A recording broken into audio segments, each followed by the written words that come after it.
Supreme court کے تمام ججز کو سننی چاہیے۔ یحییٰ افریدی صاحب نے جب 1 گھنٹہ مانگا، دونوں ججز واپس چلے گئے۔ افریدی صاحب نے اس 1 گھنٹے میں جو سپریم کورٹ کے باقی ججز ہیں انفرادی طور پہ ان سے اس معاملے کے اوپر رائے مانگی۔ تو 13 میں سے جو سپریم کورٹ کے ٹوٹل جج تھے، 13 میں سے 9 ججز نے کہا کہ یہ petitions practice and procedure committee اس کی فکسیشن کا فیصلہ نہیں کر سکتی۔ 26ویں آئینی ترمیم کے خلاف آئی درخواستوں کی فکسیشن کا فیصلہ آئینی بینچ کی آئینی ججز کی کمیٹی نے کرنا ہے، جس کا ابھی سربراہ بھی بننا ہے اور آئینی بینچ کے لیے ججز بھی نامینیٹ ہونے ہیں۔ تو 1 گھنٹے کے بعد دوبارہ چیف جسٹس جو ہیں وہ منیب اختر صاحب کے چیمبر میں گئے، وہاں پہ منصور علی شاہ صاحب بھی موجود تھے، اور وہاں پہ جا کے انہوں نے یہ بتایا کہ میں نے ججز سے رائے لی ہے اور ججز کی رائے کے مطابق 9-4 کا ریشو بنتا ہے، تو یہ درخواستیں صرف آئینی بینچ کو اور ان کی فکسیشن کا فیصلہ آئینی ججز کی کمیٹی کر سکتی ہے، ہم نہیں کر سکتے۔ یہ 31 اکتوبر 2024 کی بات ہے۔ اس کے بعد یہ ہوتا ہے کہ جب یحییٰ افریدی صاحب اس فکسیشن کا فیصلہ نہیں کرتے، دونوں ججز کا ساتھ نہیں دیتے، تو اسی تاریخ کو ایک اور لیٹر لکھا جاتا ہے دونوں ججز کی طرف سے، منصور شاہ صاحب کی طرف سے اور منیب اختر صاحب کی طرف سے، اور چیف صاحب سے کہا جاتا ہے کہ آپ فل کورٹ کا اجلاس بلائیں۔ چیف صاحب اس لیٹر کا جواب نہیں دیتے کیونکہ وہ چیمبر میں سب کہانی بتا چکے ہوتے ہیں۔ پھر دونوں ججز یعنی منیب اختر صاحب اور منصور علی شاہ صاحب پریکٹس اینڈ پروسیجر کمیٹی کا خود اجلاس بلاتے ہیں، اس میں یحییٰ افریدی صاحب کو بھی بلاتے ہیں کہ آپ بھی آئیں کمیٹی کے اجلاس میں بیٹھیں، لیکن افریدی صاحب نہیں جاتے۔ اس 31 اکتوبر 2024 کے اجلاس میں دونوں ججز یہ فیصلہ کرتے ہیں کہ 26ویں آئینی ترمیم کے خلاف جو درخواستیں ہیں انہیں 4 نومبر کو سماعت کے لیے فکس کیا جائے اور فل کورٹ کے سامنے لگایا جائے، لیکن 4 نومبر کو بینچ نہیں بنتا، اور آج لکھے گئے خط کے مطابق دونوں ججز یہ کہتے ہیں کہ جب 4 نومبر کے لیے بینچ نہیں بنا تو پھر ہم نے 4 نومبر کے لیے کیس کی فکسیشن کے لیے دوبارہ ایک ریمائنڈر لیٹر لکھا، اس پہ بھی کچھ نہیں ہوا۔ دونوں ججز کہتے ہیں، منصور علی شاہ صاحب منیب اختر صاحب کے 2 مرتبہ منیب اختر صاحب کو پریکٹس اینڈ پروسیجر کمیٹی سے نکالنے کی کوشش کی گئی، اور پھر وہ کہتے ہیں کہ یہ جو کمیٹی کا فیصلہ تھا 31 اکتوبر کی منصور علی شاہ صاحب کا منیب اختر صاحب کا، یہ قانونی فیصلہ تھا اور چیف جسٹس یحییٰ افریدی پہ اور سپریم کورٹ کے رجسٹرار پہ لازم تھا کہ ان درخواستوں کو سماعت کے لیے فکس کیا جائے، لیکن فکس نہیں کیا گیا۔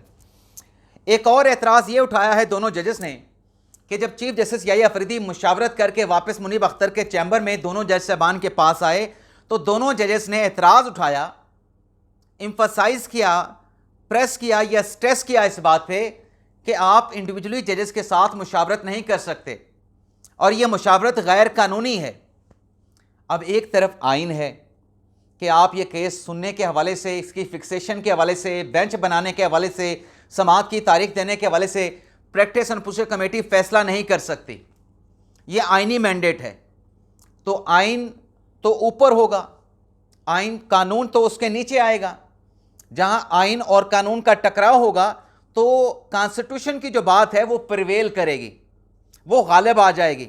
اس کو سبقت حاصل ہوگی۔ لیکن دونوں جج صاحبان کہتے ہیں کہ نہیں، کمیٹی نے جب فیصلہ کر دیا 31 اکتوبر کو 4 نومبر کو یہ کیس لگانے کے لیے، تو پھر یہ کیس کیوں نہیں فکس کیا گیا؟ چیف جسٹس نے قانون کو نظر انداز کیا، رجسٹرار سپریم کورٹ نے قانون کو نظر انداز کیا، اور ایک اعتراض یہ بھی اٹھایا گیا کہ جب آئینی بینچ بن گیا اور نئی پریکٹس اینڈ پروسیجر کمیٹی جو ہے وہ تشکیل پائی، جس میں منیب اختر صاحب نکل گئے اور امین الدین خان صاحب آئینی بینچ کے سربراہ شامل ہو گئے، تو اس میں 26 نومبر کو فیصلہ ہوا تھا کہ کمیٹی کے جو میٹنگ منٹس ہیں ان کو پبلک نہیں کیا جائے گا، ان کو محدود رکھا جائے گا۔ تو سوال یہ اٹھایا گیا ہے کہ جب 26 نومبر کی میٹنگ میں فیصلہ ہوا تھا کہ یہ پبلک نہیں کیے جائیں گے، تو پھر میٹنگ منٹس جو کہ پچھلے ہفتے چیف جسٹس یحییٰ افریدی نے پچھلے جب سے وہ چیف جسٹس بنے ہیں، انہوں نے جتنے میٹنگز کیے ہیں، جتنے فیصلے کیے ہیں، جتنے سرکولر جاری کیے گئے، جتنے نوٹیفیکیشن جاری ہوئے، جو امینڈمنٹ یا ریفارمز کی گئیں، وہ ساری سپریم کورٹ کی ویب سائٹ پہ اس کو پبلک کر دیا گیا۔ اب دونوں ججز کا اعتراض یہ ہے کہ جب کمیٹی میں فیصلہ ہوا تھا کہ اس کو محدود رکھنا ہے تو اب اس کو پبلک کیوں کیا گیا؟ لیکن اپنے خط میں منصور علی شاہ صاحب نے اور منیب اختر صاحب نے دوبارہ سے ری آئیٹریٹ کیا ہے کہ 26ویں آئینی ترمیم کے خلاف درخواستوں کو سماعت کے لیے لگایا جائے اور 26ویں آئینی ترمیم کی آئینی حیثیت کا جائزہ لیا جائے۔ اب یہ جو ناظرین دونوں جج صاحبان نے ایک قانونی لڑائی جو لڑی یا فدیز کے ساتھ 26ویں آئینی ترمیم کی درخواستوں کو سننے کے لیے، اور اس لیٹر کو پڑھنے کے بعد جو آج لکھا گیا ہے دونوں ججز کی طرف سے، اس سے یہ واضح ہوتا ہے کہ دونوں ججز نے بھرپور چڑھائی کی چیف جسٹس یحییٰ افریدی پہ 26ویں آئینی ترمیم کے خلاف درخواستوں کو لگانے کے لیے۔ اور یہ لیٹر اور اس سے پہلے جو لیٹر سامنے آئے ہیں، جو میٹنگ منٹس اور ڈاکومنٹ جاری کیے گئے، یا سپریم کورٹ کے ججز نے جو افریدی صاحب کو لیٹر لکھے، ان لیٹر کو ناظرین پڑھنے کے بعد، ان کا جائزہ لینے کے بعد، یہ جو قانونی لڑائیاں ہیں، جو قانونی ججز میں اختلافات ہیں، صرف ہاتھا پائی ہونا رہ گئی ہے۔ باقی اختلافات جو ہیں وہ ادارے کے اندر، جج صاحبان کے اندر، وہ ایسے لگتا ہے کہ بہت شدید حد تک جو ہے وہ گہرے ہو چکے ہیں، ان کی جو جڑیں ہیں وہ بہت نیچے تک جا چکی ہیں۔ اب نہ جانے آگے کیا ہوگا، دیکھتے ہیں۔ لیکن آج یہ لیٹر لکھ کے جو ہے ایک مرتبہ پھر جو منصور علی شاہ صاحب ہیں، منیب اختر صاحب ہیں، انہوں نے اپنے جو ایک ان کا موقف ہے اس کو انہوں نے ری آئیٹریٹ کیا ہے کہ 26ویں آئینی ترمیم کے خلاف درخواستیں فل کورٹ کے سامنے لگائی جائیں، جبکہ کانسٹیٹیوشن یہ کہتا ہے کہ آئینی بینچ کے سامنے لگیں گی، اور آئینی بینچ کے لیے جو ججز ہیں وہ جوڈیشل کمیشن نامزد کرے گا۔ دیکھتے ہیں فردر کیا ہوتا ہے۔ عمران خان صاحب نے ناظرین اپنی ٹیم میں تبدیلی یہ کی ہے کہ اب اپوزیشن لیڈر جو ہے وہ پاکستان تحریک انصاف سے نہیں ہوگا۔ عمران خان صاحب نے محمود اچکزئی کو قومی اسمبلی میں اپوزیشن لیڈر کے طور پہ نامزد کر دیا ہے۔ ایک تو خان صاحب نے پلینگ 11 میں،